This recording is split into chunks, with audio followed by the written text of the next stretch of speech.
So Travis and I are with the education and skills team, and I think he will stay on. I have to go. I'm canvassing for a local election. These are the last days to stop the recall of our district attorney. It's a big deal, and but thank you so much for coming, and thank you everybody for joining.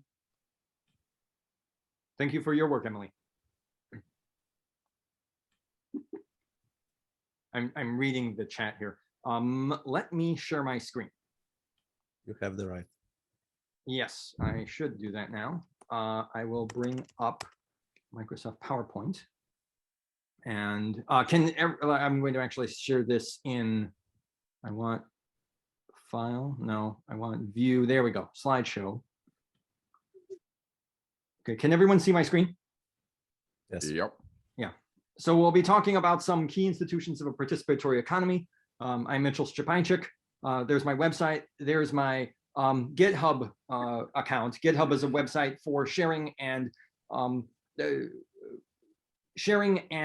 adding to or augmenting computer code. That will be relevant for some of what we're going to discuss here.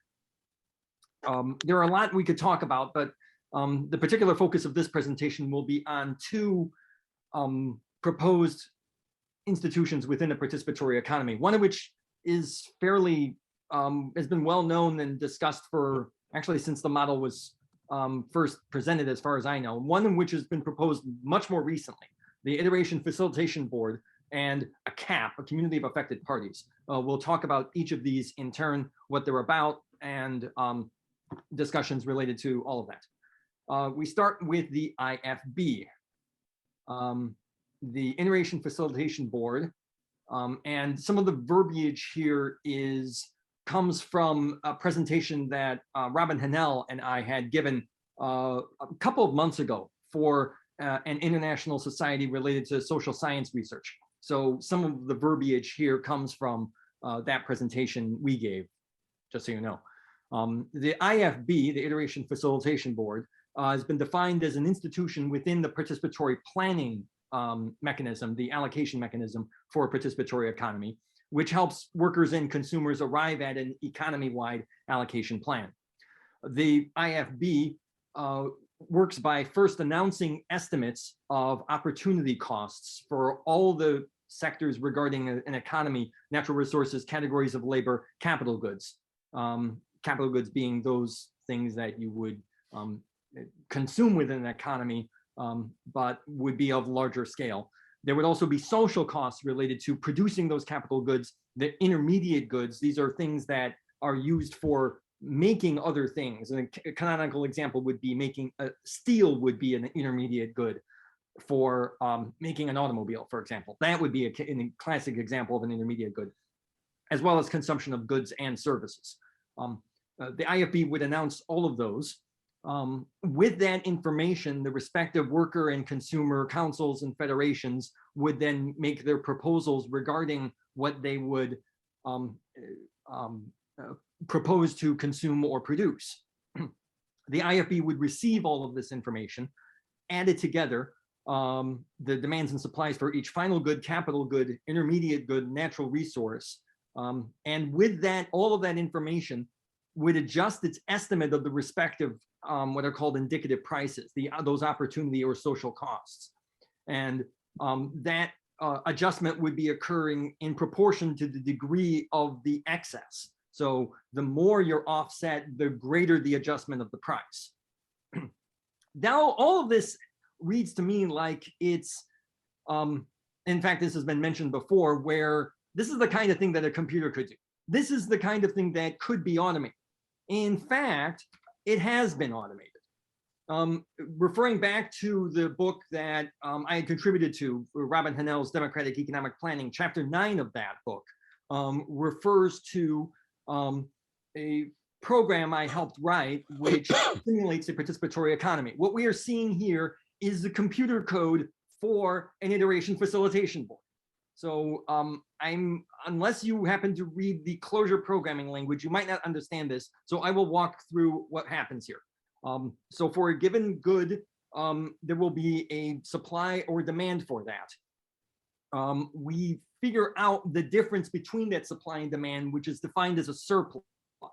The closure programming language actually is a prefix language where the function comes first. So this, where supply minus demand, that minus operation actually is placed at the beginning of the computer code. So what we're actually saying here is take the supply, subtract the demand, that difference is the surplus. That surplus is then, that difference between supply and demand, the surplus, is then used to help to calculate, along with the demand and supply, the change of price, what's referred to as a delta.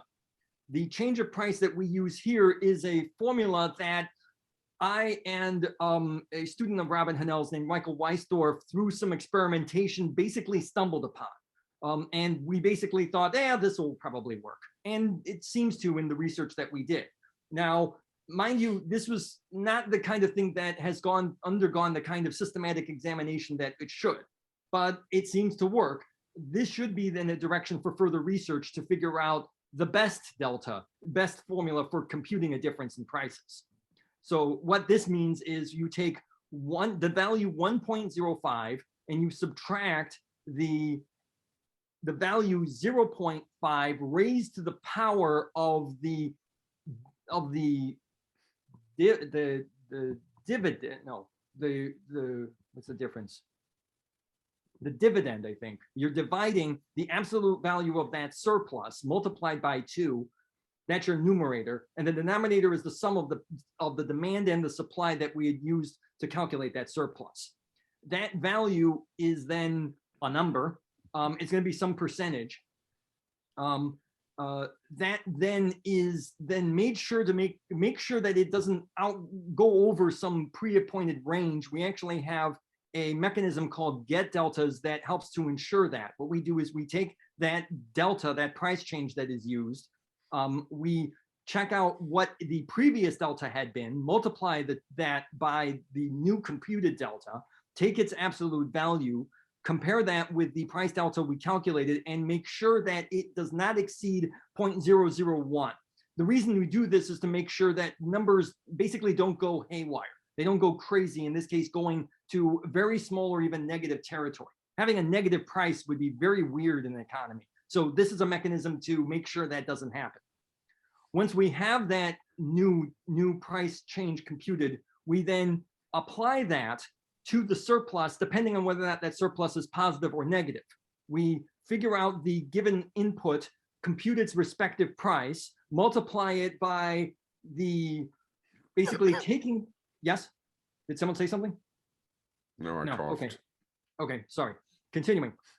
We would take that, the computed input, multiply it by its price, then multiply that by the change of price, the new delta we had, and then adding in or subtracting 1, depending on whether or not that surplus, the difference in price, is positive or negative. This is the adjustment that we do in order to make sure that if the price is, if there's too much supply, the price should go down. If there's too little supply, the price should go up. So that's what this does. If in the rare event that they actually are equal, the price doesn't change. And you're basically just repeating this mechanism for every iteration.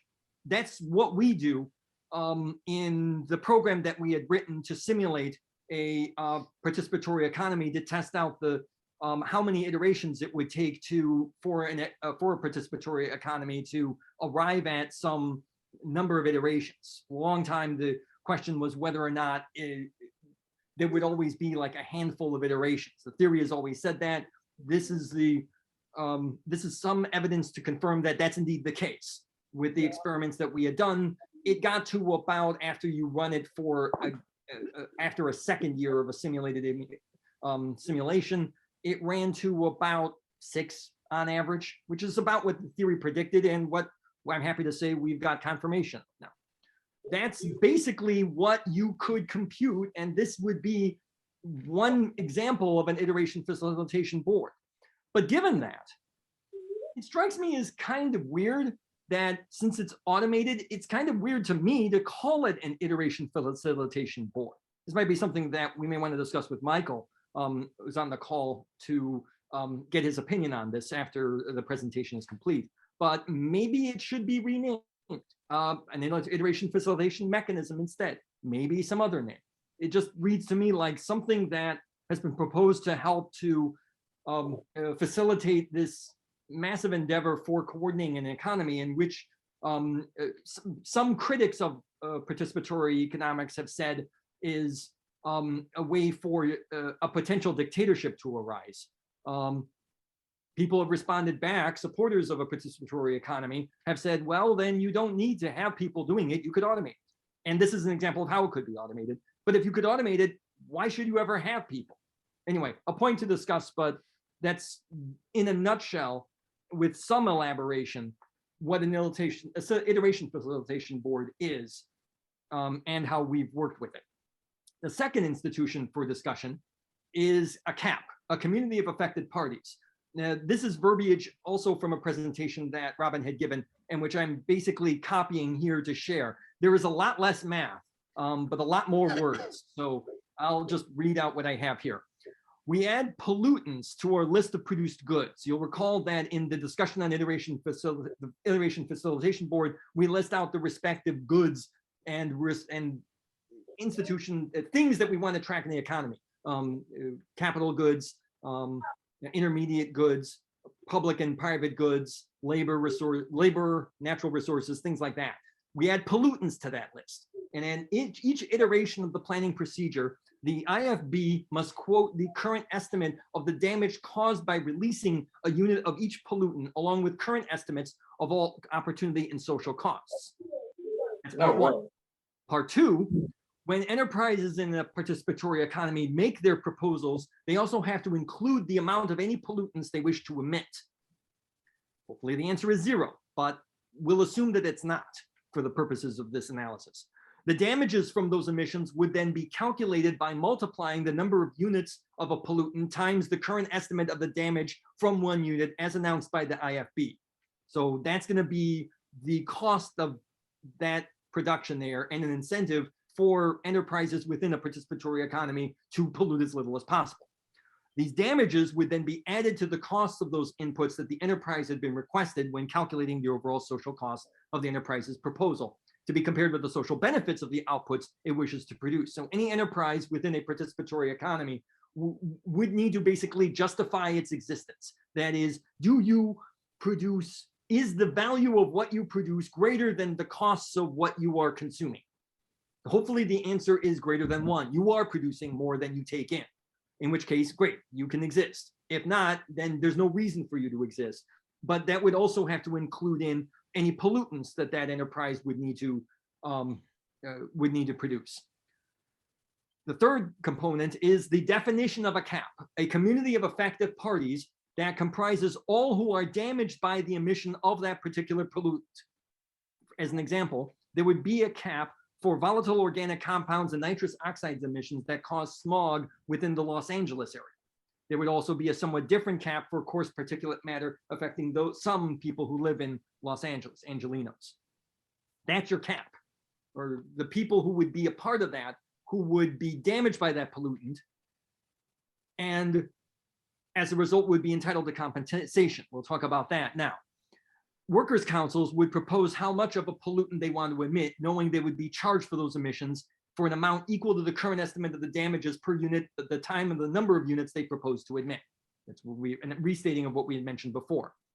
This would mean that emissions become part of the production costs and is included in the estimates of the social costs, including producing goods and services, a mechanism that markets do not have because they don't account for what are termed externalities. A participatory economy, in my opinion, is far better because it does, and this is how. CAPs, the communities affected properties, would propose how many units of a pollutant they're willing to allow to be released, taking into account that the CAP will be compensated by an amount equal to the current estimate of the damages per unit times the total number of units the CAP allows to be released. So it's basically a mechanism to say, okay, you're going to pollute. We really don't see an option here. This is how much we're willing to take on of that. And this is how we would actually get paid for that. The CAP would have a right not to be polluted at all if it so chooses. It simply says, we're defining 0 units of pollutant. On the other hand, if the cap would choose to authorize some quantity of emissions of a pollutant, the members of that cap would receive compensation credit payment, in effect, for damages suffered. This sacrifice from exposure to pollution is added to whatever sacrifices cap members made as workers when calculating what they're going to get paid for, how much consumption it is fair for them to enjoy, their payment allocation. When the Iteration Facilitation Board would adjust its estimates of the damages for a unit of emissions until the sum total of requests to emit a pollutant is equal to the permission granted by the cap to emit that pollutant, we'll end up with a reasonably accurate estimate of the true damages caused by different pollutants, and also come reasonably close to the efficient level of emission for each pollutant. Kind of macabre to say an efficient level of emission. You would hope the answer would be 0, but the fact that it's got a mechanism at all, again, means that a participatory economy, in my estimate, is far better as far as trying to address these questions. It is important, as a result, that caps would have an incentive to reveal what they believe their damages will be. We've proved that this procedure is what economists have called incentive compatible if members of a cap receive equal compensation. That is, the reasons why a cap should do what it does are compatible with the economic reasons for the general economy. There's a more complicated procedure that any cap could use which would compensate members who are more damaged than to compensate members who are less damaged, which is perhaps surprisingly also incentive compatible, it turns out. But there's a problem. There is a perverse incentive for people to claim membership in a cap, even if they are not affected, since membership in a cap entitles one to extra consumption rights. This would mean that deciding who and who should not be included in a cap must be carefully monitored. The legal term that you sometimes hear is to whether or not you have standing. Do you claim to be something that you are personally affected by? It would be disingenuous of me living in Chicago to say that I'm necessarily affected by pollution in Los Angeles. That those are 2 cities more than 2,000 miles apart, upwards of about 1,600 kilometers apart. And it would be a real stretch for me to say that. It would probably be a more reasonable claim to say that I'm not affected by that.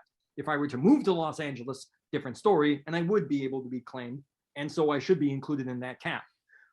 And that's why it would be necessary to create some kind of mechanism to make sure that we can determine who fairly is included in a cap. Some kind of environmental court for settling disputes regarding membership in caps. You would figure, and we would presume, that expert testimony of scientists and medical personnel would be relevant to determine who is really affected regarding some given pollutant, along with the testimony and part of individuals who would claim petition for membership, as well as testimony from current members contesting their claims. So in addition to a new institution referred to as a CAP, a community of affected parties, we would have yet another accompanying institution, a series of environmental courts for determining who should be included in a CAP depending on the CAP. And so in summary, regarding these 2 institutions, we have the IFB, the Iteration Facilitation Board, the mechanism to aggregate supplies and demands and adjust indicative prices accordingly. It can be, and indeed has been, automated. We saw some source code about that. And CAP, a community of affected parties, a proposed institution in a participatory economy that comprises those who are affected by one or more pollutants who are included in the participatory planning process. CAP members can get compensation for being polluted, and hence membership in a CAP should be carefully handled by an environmental court. And that is all. That concludes my presentation.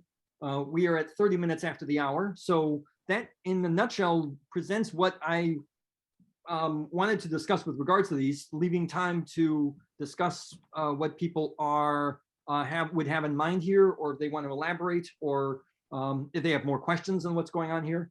I'm all ears, as they say. Anyone have any questions, or anyone like to bring up any topic for discussion raised by these points? How would like a general cap, you know, for some, let's say now that we're in a climate crisis, we want to have like for the whole, whatever, the widest possible community, let's call it a country.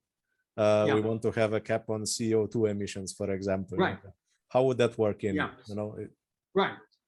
No, and there's your example of the pollutant, carbon dioxide. In fact, you could probably also include in other gases that trap carbon or that increase the temperature of the atmosphere, methane, for example.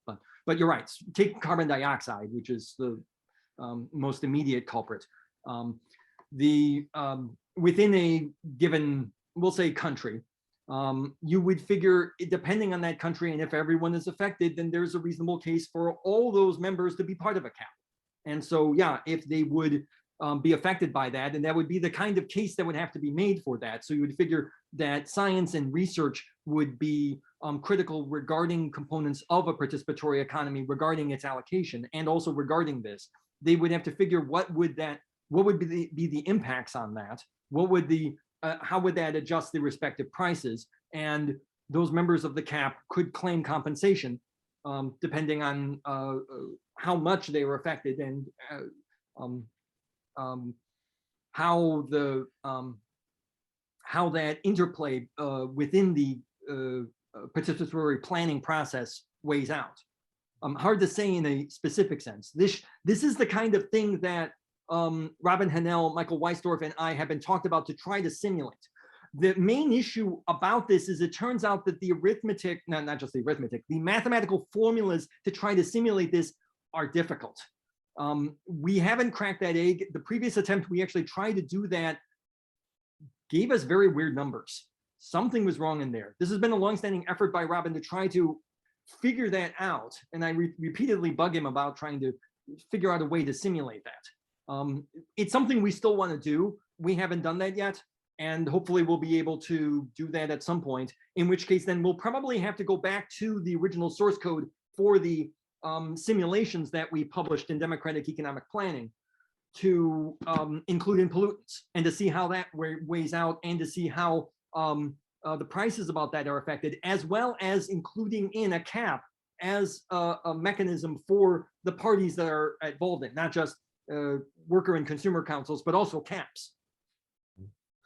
Can I do a little follow-up? Yes, of course. Specifically, because of these emissions that cause like global warming, is the case, because the impact of them will be felt like in 20 years, so it's really hard to have like assessment of damage, that people then get paid for, because damage will not fall on these people, and if we destroy the environment, that is very true. Yeah. Yeah, no, you raise a very real issue, and one that also within the book, but less of my expertise, has been with regards to long-term planning. How would you devise a participatory economy and the participatory planning procedure to handle plans, not just like 1 or 2 years, which is what we've done thus far in our simulations. The biggest simulation window is just 2 years within our economy. We have year 1 and year 2, and we stop there. But you're right, these are issues that won't really unfold for decades down the line. How would you account for that? How would you simulate that even as well? And the proposal there has to do, at least within the book here, is involving, this is, let me just look this up quickly. There is an entire chapter here regarding long-term development planning, particularly those regarding participatory environment planning and also international economic planning, chapters 14 and 15 in the book, which talks about those. The mechanisms are there, a little bit out of my expertise in my preparation for today to talk about that, but I'll refer you to those chapters in that book for more information. Thank you. Alex? Sure. I have a, interesting question about if we're talking about mechanism, the IFB mechanism, if it can be automated. So my question basically, can this calculation, this process, can it be is it distributable? Does it have to run on a single supercomputer, or it can be run on arbitrary number of less powerful computers? Good question. The answer, I would say, all the experiments we've done thus far, even when we actually scale up the simulations for like an economy the size of Sweden with maybe 30 million people, which we've done, and with 40 experiments for the book that we had published. They were all run on a single server I built, and then also the computer I'm actually using for this presentation. It took about a week to crunch all those numbers. They have been thus far only run on a single computer, but there's no reason that they can't be run otherwise. They can be done with something called, well, as one example, separate computers combined together in what's referred to as a map reduce, so that you would have separate operations for the respective individual calculations, and they could just be brought together or just made public, and then anyone could, with that information, compute it otherwise. The answer is yes. That would be an interesting exercise to try to compute out. We haven't done that yet. It'd be great if someone were. I could probably help with starting the infrastructure if that goes. Okay, and may I add a follow-up also? Sure. So yeah, again, this this structure. Okay, so far it seems like, yeah, we can basically run simulation on different computers more like to test that our results are correct, as far as I understood it. But the IFB, you know, it sounds like one single structure, basically one single computer or whatever workplace. But as far as I can tell, Michael suggests that there should be regional IFBs, like IFB of sub-region or something. And the question is, can the original, for example, IFB of sub-region compute some partial plan or a fallback plan?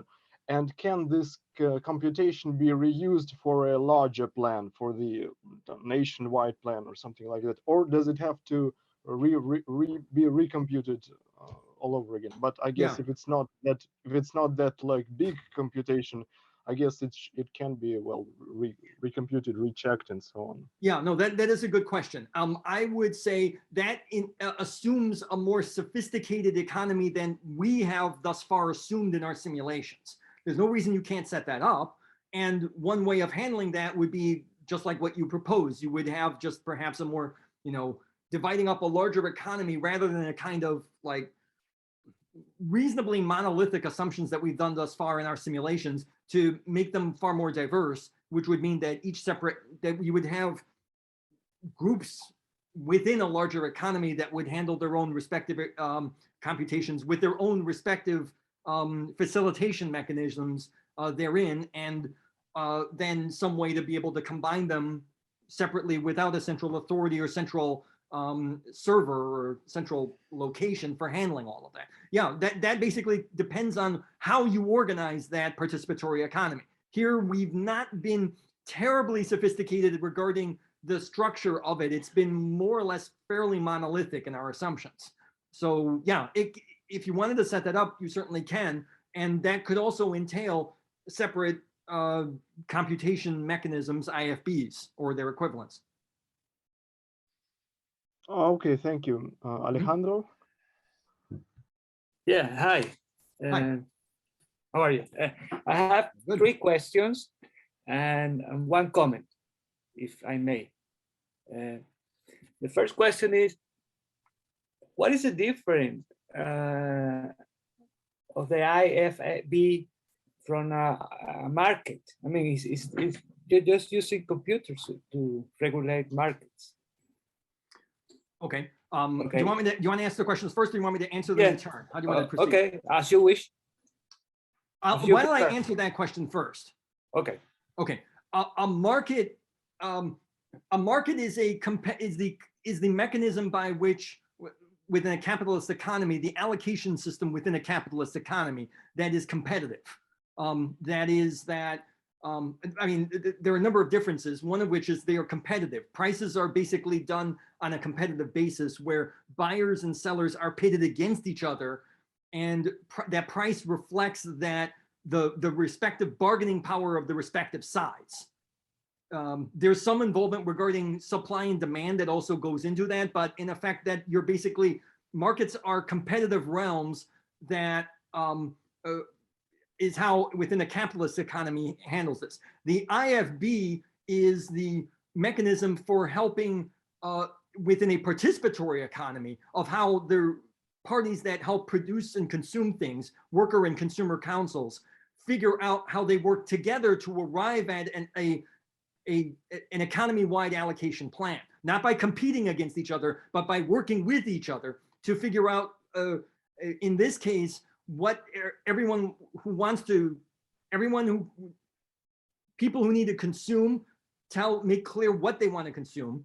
People who produce the needs for those consumptions, make clear what they want to need to produce to fill those consumption needs, and the mechanism to make sure that the two are more or less in sync with each other. They're more or less equal. And that's what the IFB is. It's that mechanism for helping the two sides work out an agreed upon plan cooperatively, separate from markets, where there's no mechanism like that. And it's basically just a constant struggle between these two sides that is, in a lot of ways, very inefficient. Right. So that's your answer to that. So, yeah, that leads to my second question. How do you distribute? I mean, do you supply and demand? And you say you don't use the price mechanism.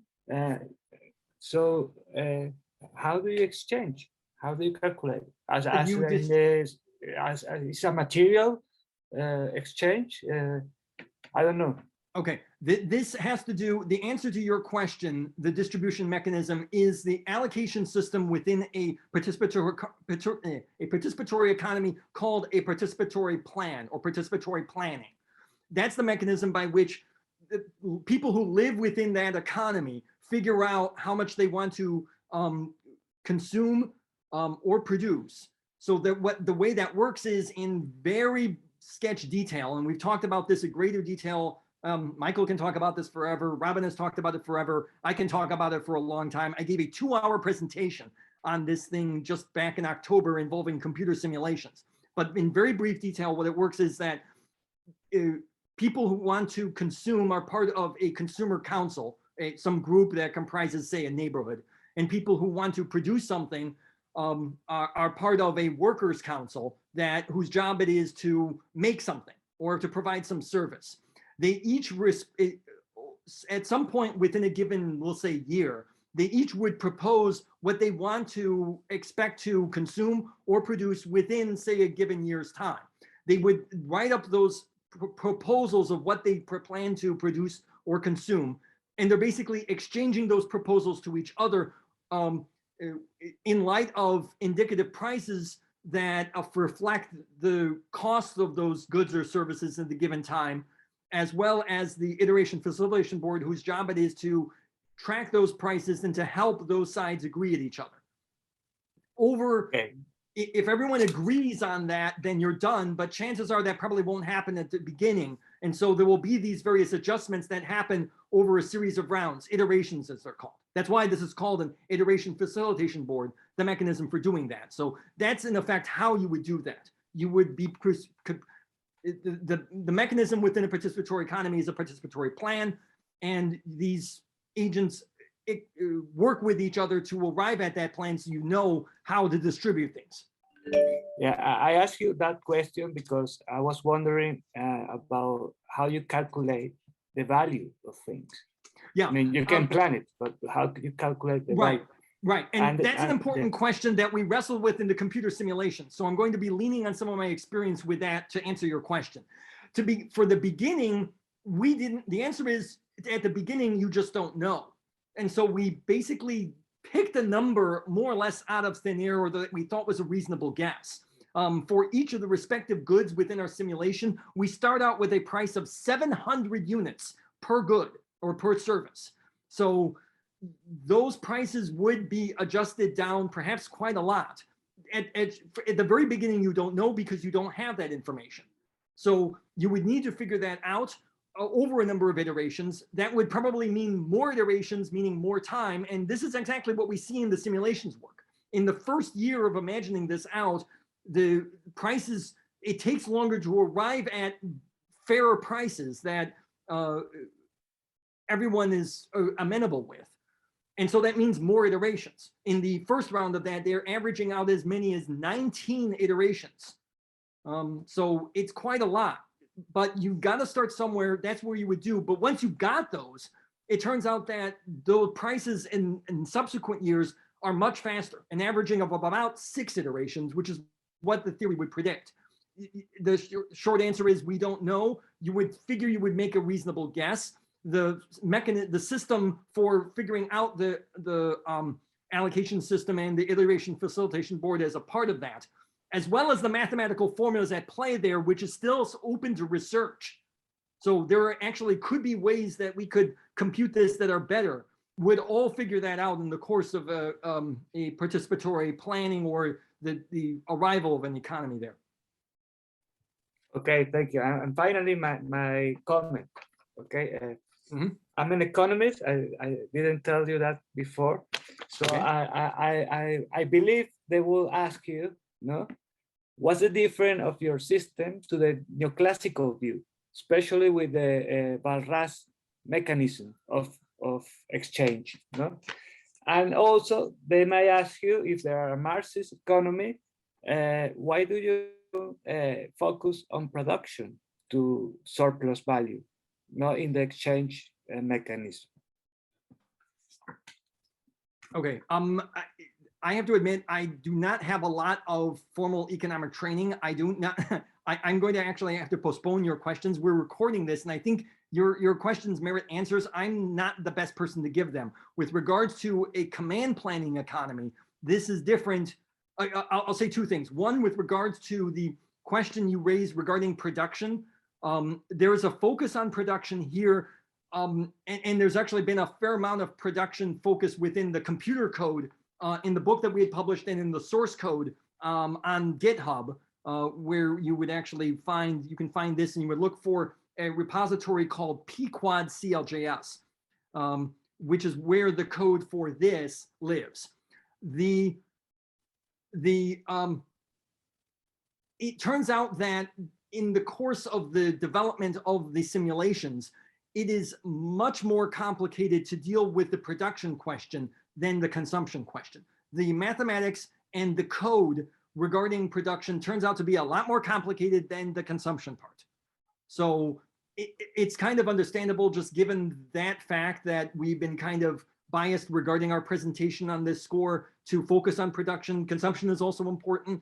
To be fair, we try to put them equal, but as far as the attention and amount of code and code to have to work through, the production stuff was just far more complicated and intricate than the consumption stuff wound up being, both in terms of the amount of code and in the theory, the mathematical formula regarding that.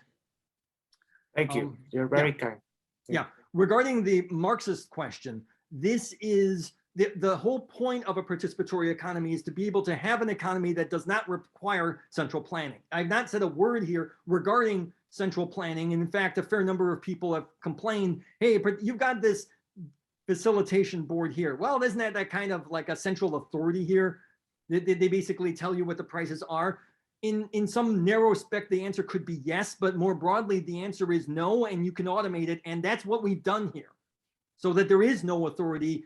Anyone who has these formulae, the data and the code for determining this out, and the attendant mathematics related to that, could get the exact same answers by just running through those same procedures, and that you would hope would improve transparency with this economy and reduce the likelihood of any kind of central authority usurping power unfairly within this economy. That's the whole point of it, and that's why we did it like this. To be fair, in the simulations, it all runs on a single computer. Like the computer I've got here ran these simulations 40 times over for massive economies. But that was just a convenience on my part. I already have this computer here. I've got a handful of other computers in my apartment. I could set them up in some kind of decentralized cluster if I had the time and inclination to do that. You could set up some kind of map-reduced method involving decentralized clusters that's done on the internet all the time, especially to handle large loads of things. So there's no reason that can't be done here, depending on how you architect it. But that's the whole point of this. This is a decentralized economy where power is shared among all of the actors involved, hence the participatory part. There's no central authority that is computing all of the factors regarding the economy and just announcing a plan that everyone is then supposed to follow like you're some dumb robot or something. Right, congratulations, good work. Thank you. Yeah, but again, I'll refer you to the book, yet another commercial, Democratic Economic Planning by Robin Hennell. Chapter 9 includes this in great detail. Also on YouTube, I'll refer you to a talk, in fact, I'm going to type this in the chat.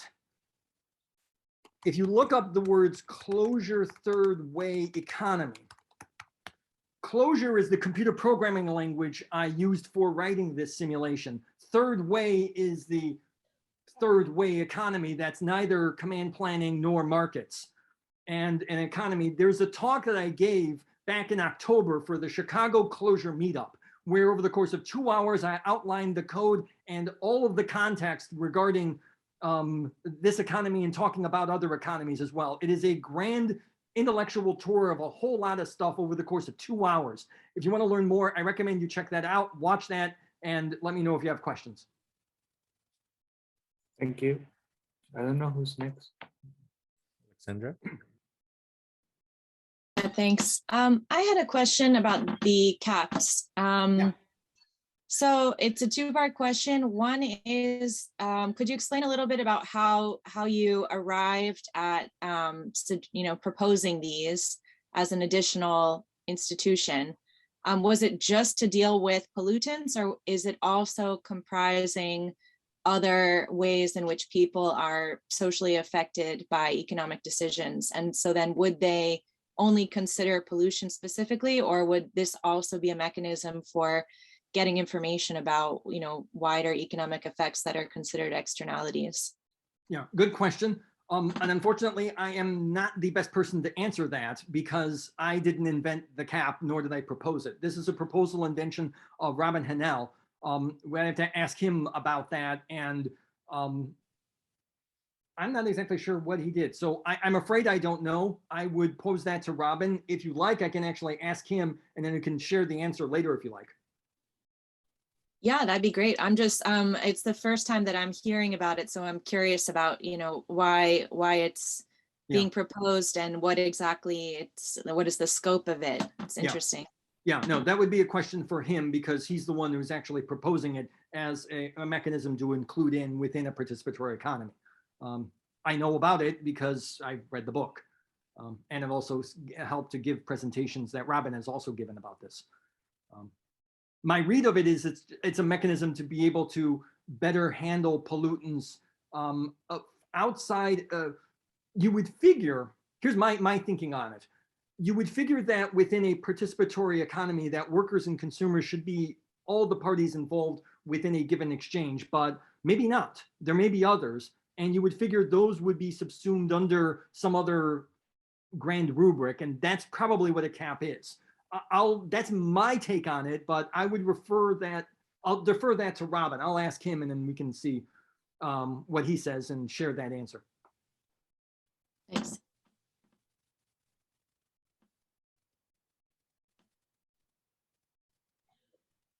Lonnie? Lonnie. Hey, Mitchell, good to see you. Good to see you as well. Lonnie and I were actually both alumni of the same Z Media Institute class of 2005. That's right. I'm glad to see you still at it. Same here. I had a question about, so as far as the consumer councils go, I can see that would be super important, at least within the first maybe a few years of gathering data. And then I think it's also important going forward for collective consumption, okay? But if what you're talking about is going to be improved upon, once we have the type of data of consumption over maybe a multi-year period, wouldn't a good deal of the consumption then be able to be computed within the kind of mechanism you're talking about on a more individual level, using things like data science, surveys and polls, monitoring, and that kind of stuff to kind of help predict consumption, maybe even more than people having to try to figure out what they would want either in an entire year or even an entire quarter. I'm curious as to how you might see this developing once we have that data, and also the improvement of the IFB mechanism itself.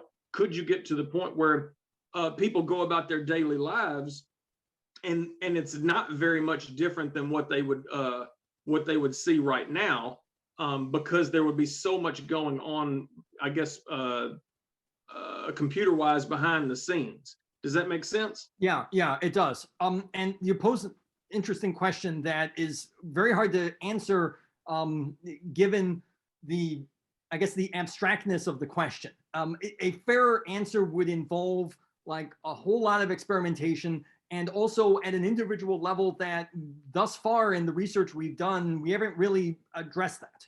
It's important to try to figure that out.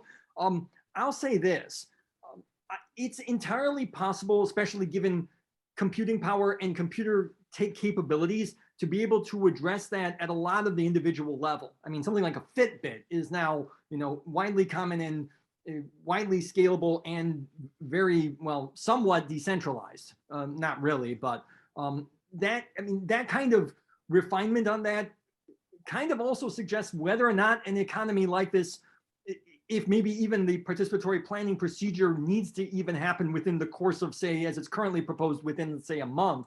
Could it be the kind of thing that could be automated generally more widely across an entire economy over time? I wonder if that's the case. And maybe the answer is yes. That would be the kind of thing I think we'd have to build, and maybe eventually that gets to that point. I don't see any reason, technologically speaking, to stop us from getting it. There is one consideration, though, regarding privacy about all this stuff. Whether or not getting all this information is already an attendant can be construed as a gross violation of privacy. But here's the thing. There's already a gross violation of privacy happening. This is my cell phone. This is, as we speak right now, gathering out information about this current time, how many times I turn it on, what apps I have running, where I am in the universe, at least to the extent of a perimeter of about 30 meters. And that's pretty precise. And the only way I would be able to shut this off, even turning this off won't even affect that, because you can still gather information about this when it's off. If you really want to shut it off to make sure that it's not used, you have to put it in the refrigerator. In fact, if you actually read Glenn Greenwald's book, before he became some weird right-wing crackpot, he wrote a book when he was still good called No Place to Hide, where he was talking with Edward Snowden regarding his meetings and the revelations regarding computerization in the United States and the National Security Agency and all of the work he had done regarding the grand technological espionage that the United States is doing. When they first met, the first thing that Edward Snowden did when they met in his apartment was to ask both Glenn Greenwald and Laura Poitras to give them their cell phones, and he put them in the refrigerator, because the refrigerator is soundproof enough that you can't hear it. The people, whoever is having this cell phone, could actually record from this even when it's off. So they didn't want to do that regarding the sensitive conversations they were going to have. And so what was the thing to do? They actually put it in the refrigerator. Well, that kind of goes to why I think that, in addition to data science itself, why there's a lot of democracy going on in terms of surveying people as to what their values are and what how they want certain decisions to be made within an IFB process, right? So you can imagine making that level of that decision on what level of surveillance that they're comfortable with. I think that you could actually you could go to the community affected parties, right? I mean the CAP, and that would be a part about where instead of everybody having to have a certain amount of expertise on everything to be able to make decisions back and forth, like that you would be basically getting a general idea of what people are comfortable with these decisions being made, and then that being what how it goes. For instance, I'm a little bit I'm a little bit conflicted about the idea of there just simply being compensation for pollution rather than there being an agreed upon level that you can't that we would have a level that you wouldn't go above no matter what the compensation is. Because if it's just about compensation, then you start pitting communities against each other as to who's willing to get the most sick for it. Yeah. And whereas I would think that what we would hope is that we would come to a level where we base it on the health of of anybody that would be near that, right?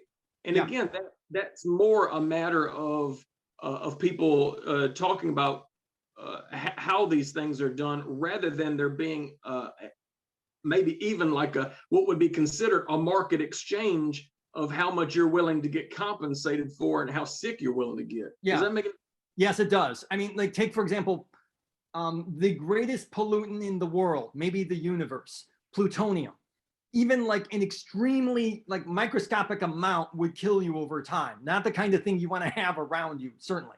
And there, the effective pollution level should be 0. Unfortunately, because of nuclear weapons and nuclear energy, as it has thus far been currently used, we've got a non-zero amount of plutonium in our atmosphere that has probably caused a non-zero amount of suffering and deaths. So for that, the cap related to plutonium would say 0. And that would basically be the mechanism for that. The cap probably would be everyone on Earth, and the allowed permission would be 0 because it is just far too dangerous to have to address. And so we just basically say we don't allow it. And the economy would take that into consideration, which is far better as a proposal here than what we have now, where it's just developed and bombs go off and it basically lingers in the air for generations, and someone living far distant from some distant bombing site would have inhaled it, get lung cancer, and then die a decade later without ever knowing where it came from. Yeah, and that's so what right. That would be the mechanism for that. Is just simply say that rather than as a pitting them each other, you would basically say, no, this is the mechanism, and we're saying this is too dangerous to handle, and the value should be 0. No pollutants at all. The economy should compensate for that. Within the participatory economy, they can. They're including that that's the consideration regarding plutonium, and the production of plutonium would take that into effect regarding its indicative price, which would hopefully be far too high to consider to be worth it as far as its actual use. Right, but that might apply, on a much lower scale to all kinds of pollutants, right? Because certainly, in certain quantities, everything becomes so dangerous, right? Yeah, I mean, yeah, you're right there, and that's true, and that would be in effect. Sorry, go ahead. Yeah, I was just going to say this seems to be more a matter of both the science behind it and the values that we have versus, again, some type of mechanism where we say I'm just willing to be compensated to get possibly sick.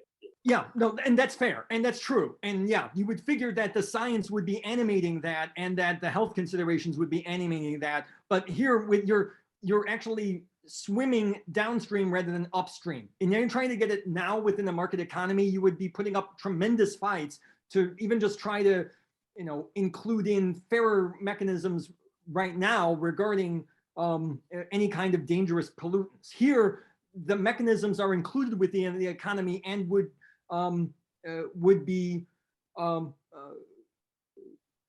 part of how the economy works, with the intent to make it fairer for and more humane for all parties involved. Absolutely, and not just for it's like you can go through the list: dioxin, Agent Orange, DDT, plutonium, carbon dioxide. Now that's now classified as a pollutant, even though I exhale it with every breath I make. but because of the excess that we've been pouring out to the tunes of millions of metric tons per year going into the atmosphere and affecting our climate in ways that we're probably never going to be able to undo. Yeah, Yeah, and all these are considerations. Lastly, this kind of goes back to what Matisse said originally, in that if you're talking about what the effects are maybe 20 years down the road, a lot of folks, I mean, just the average person is not going to have that type of information to be even able to make a decision like that anyway. So we would want it to be a more broader conversation about the overall health of people and the planet. So anyway, thank you for the answer. Certainly, and the economy should take that into consideration. That's what this would, a participatory economy should do, where now it's like, just to even raise it as an issue is a real struggle. Right. Alexandria? Yeah, Mitchell, I was wondering if you could talk a little bit about the ongoing plans for this project, for the modeling project, early phase of something you guys have a long-term vision for. So I was wondering if you could tell us a little about that. Certainly. A fuller explanation of what I'll describe now is in the talk I gave in October on Closure Third Way, where I talk about the research we've done thus far. At the end of the talk, I talk about future directions. They're in various levels. They're in the immediate, there are levels with regards to the code and improving it.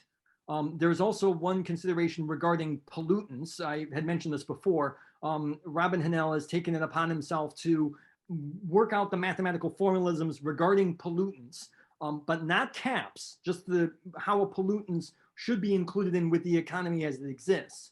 We would, once we got that worked out, code that up, include that in our simulations and see if that affects the simulation at all. Hopefully it doesn't, or maybe it improves things. We'll find out. There's at some point then we would probably include caps, but that would be further down the road.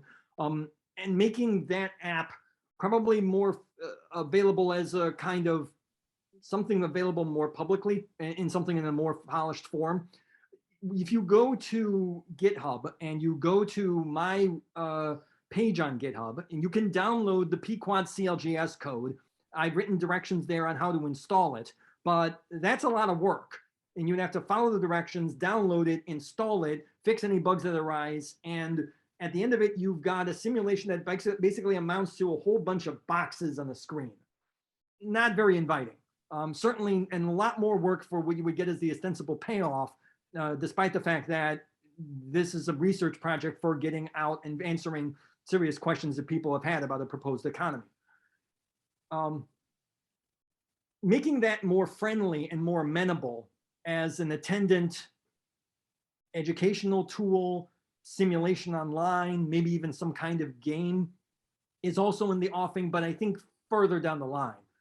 We'd probably want to make sure that this is first attendant regarding the code, and then improving it with additional considerations regarding pollutants and caps, and then bringing it to bear regarding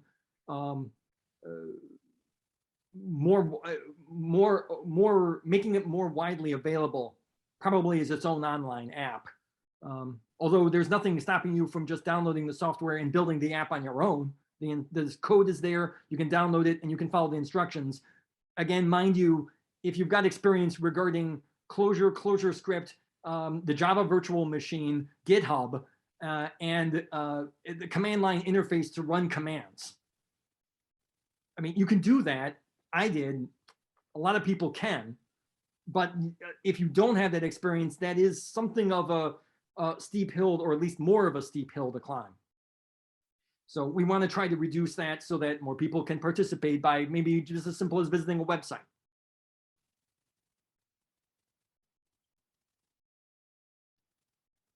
Travis? I was wondering kind of like your process for figuring out what simulation software to use. So you use Closure Script. So I'm interested in the simulations too. So so far I've done like, they're not computer simulations, but I've just simulated like 16 actors in the system. Yeah. I'm interested in transition, and you know, so I'm trying to do these things on very small scale.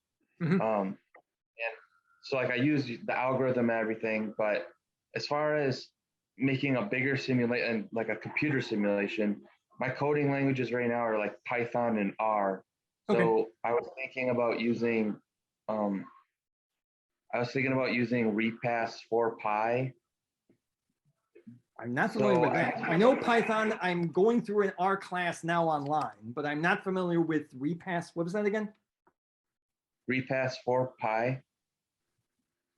Tell me more. So it's agent-based modeling software. Okay. It's for just Python, I figure. yes, Okay, because it ends in pi, py probably. yes. Okay. Um, Yeah, that's great. I have a lot of experience with Python. I coded it on professionally for more than 10 years. I wrote this in Clojure and ClojureScript because, to be fair, it's my preferred programming language of choice now. This has been my career. I've coded professionally for more than 22 years. I've got expertise in more than 24 programming languages. Part of this was also a little bit of favoritism. It's my favorite programming language, and dealing with realms of expertise, realms for which I don't have a whole lot of formal expertise. I was busy wrestling with those ideas and didn't want to have the code get in the way of that. So I was kind of didn't want to have to also wrestle with the code. I wanted to write in code that I myself was personally comfortable with, but there's no reason you can't rewrite it. In fact, this code for Clojure and ClojureScript for the simulations that I presented in part here and which I gave the presentation of in October and which are animating the simulation software in the book are itself a rewrite of another programming language called NetLogo, which is also agent-based and which is actually what predecessors on this project of mine had actually used for the write-up before I entered the fray and rewrote it as Clojure and ClojureScript. But there's no reason you can't rewrite it into, say, Python, for example. Python is a much more widely used and known language. And that actually would go a long way toward also helping to spread these ideas more. More people know and code with Python than with Clojure. So yeah, that'd be great. In fact, if you wanted to email me, we could see, although again, time is limited with me because of personal and professional considerations, but whatever I can do to help, I'll be happy to. Okay, thanks. Yeah, I just want to make sure there wasn't a very specific reason you used ClojureScript so that, if I use Python, it's still going to work and all that. Okay. Cool, the answer is no. The considerations why I chose the language, and Travis, if you look in the chat, I sent you my email address. Email me and we can talk offline. The considerations here about why I use these these languages for this project was more personal convenience. I knew them well. I knew I could build things and fix things quickly with them. And where time was of the essence, that was the main consideration here. But there's no reason you can't rewrite these into most anything else. Okay. Yeah. Thank you. Sure. Yeah. I also talk about some of the animations about why the programming language I used in the book and also in the presentation in October on YouTube. So you can look there too. Gotcha. Bonnie? Yeah, I just had a quick question, Mitchell. I know you a smart man, but you're only one man. And I was wondering if y'all had been putting out for any kind of funding or grants to, for help on either expediting the process or maybe expanding it or whatnot, because I know that you got limited resources and I don't know how many people you're working with or if it's just you, but can you kind of talk about that and the possibility is there money out there that you've looked at? In chapter 9 of the book, in fact, there's actually a footnote where the early development actually did lean on some funding. I never remember the name of it, so I'm going to actually take a moment to look that up. This was, stand by, on page, it's actually in the footnotes of that same chapter. Hang on.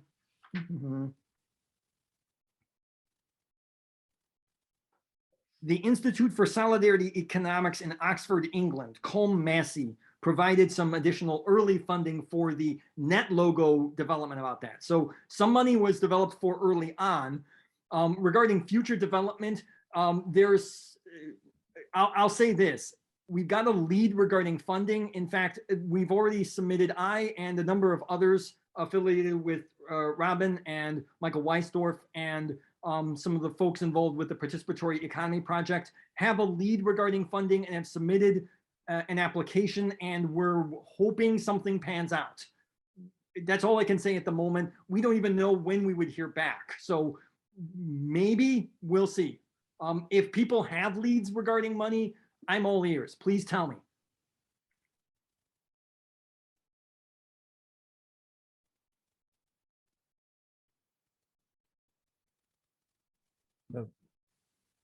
Alexandria? Well, it's not exactly a lead regarding money, but potentially, and definitely a lead regarding folks who may be interested and, in my opinion, should be interested. I was wondering if you've reached out to anyone in the kind of commoners community as far as developments in blockchain. No, I have not. I've got my suspicions with regards to blockchain. This would take us far afield regarding the topic at hand, but I can talk about that if you want to. Well, I agree that your suspicions surely are justified, but it just occurs to me that this is kind of a, specifically the commons community is a group of people who are, some already quite radicalized in our direction, and others are really ripe for the picking in the sort of things they're talking about in an economic context, but not yet political. And it just seems to me like this is a project that would speak to programmers who are interested in decentralized economies and projects in general. So it could be a resource of people and money. Do you have a lead or a suggested contact or contacts? Yeah, I can email you a couple people that are definitely like understanding politics wise and might be a good one to start with. Certainly. Yeah, no, I have to admit, I'm unfamiliar with that, but yeah, if they're willing to talk, they're willing to listen, I'm willing to talk. Okay, cool. I'll email you. Yeah, so my email again is in the chat. Got it. Yep. Anything else? Yeah, I'd maybe like to approach, what we've been talking about, like capping emissions and that kind of thing, but from a different, from the other direction, because when you have scarce resources that there aren't enough around, you probably use the same mechanism to deal with those, and I'm sure this is explained in the economic democratic planning book, which I have not yet read. So I'm sorry if I'm, asking things that are written. But I always assumed, that for scarce resources, you just raise the price, until that limit is reached, and then you draw down the value, right. In the. Is this how it's done? I'm not sure. The project and the book that we had coded up, and which you're seeing a bit of the simulation here, is the result of 3 years worth of work. But that was over 3 years. And to be fair, there were other considerations that were at play here. Like, for example, I was actually in the middle of going through a divorce and getting what in Illinois refers to as what used to be called full custody regarding my son, who is now 12 years old. So I'm actually raising a 12-year-old boy alone. That takes up a lot of time. And since I was, even though Michael Weisdorf, who was a student at Portland State University, who has been involved with the research and development on this, he knows some computer code, but he's not a coder. It was kind of left to me because that's been my job for the last 2 decades plus. And he was more than happy to say, okay, you do that. And I was more than happy to say yes, because it's something I can do. So yeah, that obviously eats up a lot of time. With it being, if it were like a full-time job and me working on this, you would hope, and I would figure it wouldn't take as long. And it would hope that if, say, money falls from the sky and I'm able to turn this into, let's say, a part-time job, future developments would go a lot more quickly, especially after having gone through this before. I'm not having to explore what are, to me, are, at least in the technical sense, unfamiliar ideas. I've got a lot more familiarity with them now. And so you would figure that would speed things along and make things faster. And there'd be means more presentations like this about things that we can talk about more quickly, can be shared, developed and shared more widely, and with fewer barriers for people to be able to see and understand these ideas. Yeah, but right now the main consideration hasn't been less money, but more time. I haven't gotten much. But I still feel like it has been worth my time, and whatever time I've been able to squeeze out, I've been able to do.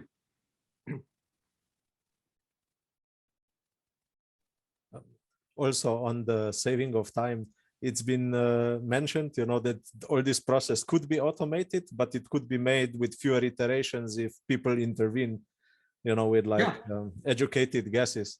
Certainly. No, I'm. Have you tried it? I am saying, like, this is a very GitHub term thing, but if people want to make pull requests, I'd be thrilled to accept them. That is, if you want to make a contribution to the code, the mechanism for doing that within the GitHub world is what's called a pull request.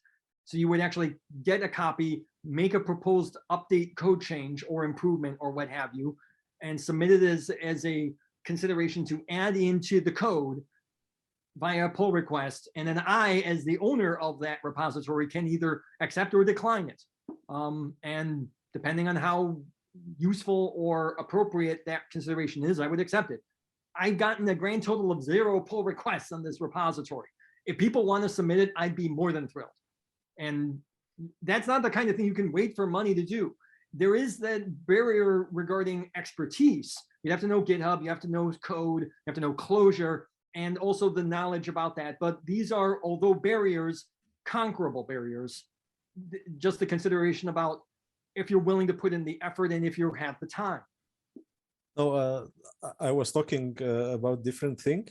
I was talking about the iterations, how many are needed until you reach equilibrium. Yes. And I've heard in, I think, Robin's lecture, that it can be automated, but you need fewer iterations if people kind of intervene. But do you think that's the case? Yeah, I mean, because right now with AI and everything, could the computer do it just as well?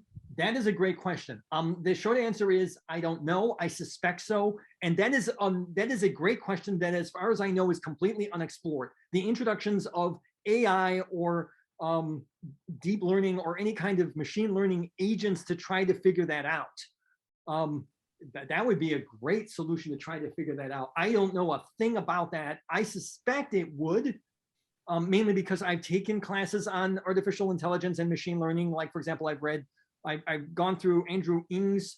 Andrew Ng is on the faculty at Stanford, and he's maybe the world's leading authority in machine learning. I took his course, so that could be brought to bear here. But the examples that he uses are obviously don't involve something like a simulated economy.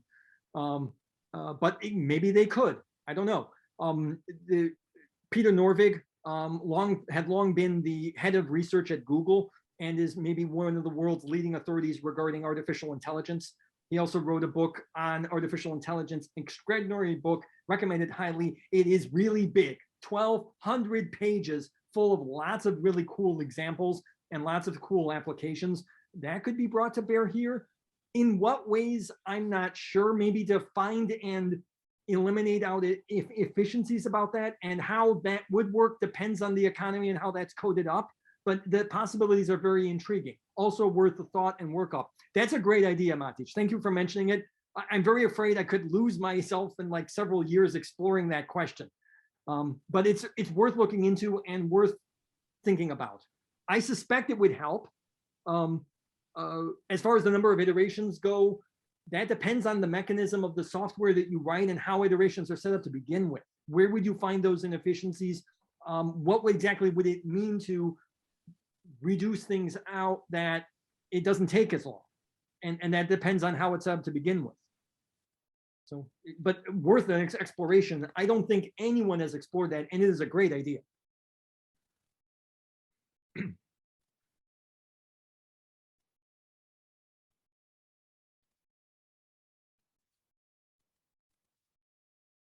Are we done?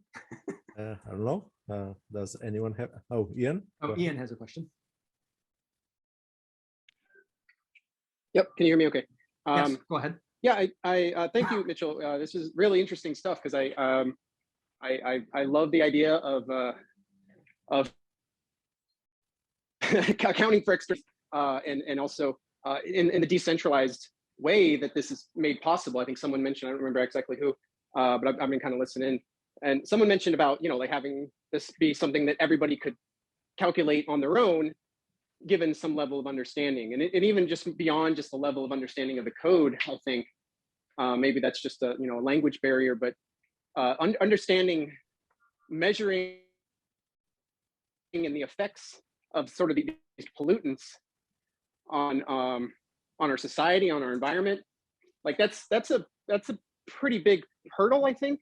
I don't know if it's impossible to overcome, but just coming from my experience, I work on with the federal side of things at the United States, and I have meetings pretty regularly with, like, what would you call, I guess, basically the coordinator class here, the government, Department of Ag, EPA, Army Corps, all these folks that are FEMA, that are like trying to figure out how to assess these externalities, these things that we're having to clean up from our market economy, and address them in a way that will approach some level of like equity, or at least getting responsibility placed and trying to fix the problem. It's an ongoing problem. It's always an uphill battle. But just among these various federal agencies, not even talking about the states, like the coordinator or coordinating and collaborating across them is sometimes, or usually always, difficult, even just to get around, like, okay, this person's working on this measurement and we're working on a different measurement, to try to measure these effects in an area. And I think, I guess what I'm trying to say is, I love the idea of getting it not so centralized, because we're always kind of running into a lack of money, a lack of funds, a lack of person power to do all this. It falls on like very few individuals to try to run or at least assess these things. And it kind of like, it doesn't need to be, I guess, to reiterate, like, I think what we all agree on, it doesn't need to be held at that level and kept away from the public. I think the public are very capable of overcoming this, whatever, like, elitist or coordinator level of like knowledge and assessment, if given the opportunity. And same thing, like you were saying, with like kind of just learning the code itself. So yeah, just from my perspective, I just want to say I really like the idea. I don't know if you have any comments on that, but just before we go. Yeah, one thought that actually is a story that Robin Hanel has shared, which I'll share here, that's kind of appropriate. In the old Soviet Union, regarding Gosplan, the mechanism that they had in the Soviet Union regarding calculating the, basically doing what the Iteration Facilitation Board did regarding getting all the information, getting out prices, distributing it out. But with Gosplan, they give out orders like, you do this, rather than the Iteration Board says, we compute this, here's what the new information is, what do you want to do about it?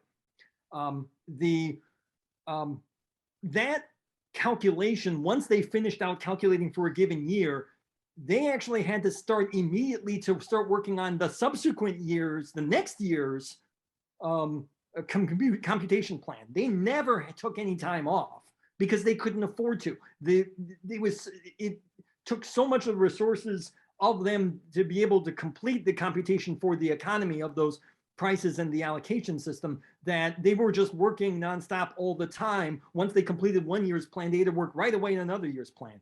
But here, regarding the work that would be done regarding the figuring out an allocation plan for the entire economy, the timetable that's been proposed is a month. I mean, regarding the simulations, once you get over that initial hurdle about, like, we need to set up something and we're going to have to stumble our way to a solution and it takes maybe 3 times as long, then it's much less long. How that actually would be reflected as far as the timetable kind of depends on how quickly you can get that information back. There are ways now regarding distributed networks. I mean, if you post something now that gets everyone's attention, everyone would know about it, or fairly quickly know about it, especially if it's pretty important. So I'm seeing that as less and less of a problem. news can travel very quickly if it needs to. So you would figure that would speed things up, and with that information, people can then act accordingly. So maybe it might be less than a month, and it really depends on how quickly people get that information, how quickly they're able to act, and how quickly another iteration can be achieved. But you would hope it would be, I mean, it's this proposed economy is doing in maybe a 1/12 or less of the time what the old Soviet economy took to do with a centralized plan, centralized mechanism, and people working around the clock nonstop to compute. I'll leave it there. Are we at time? We're a minute over. Okay.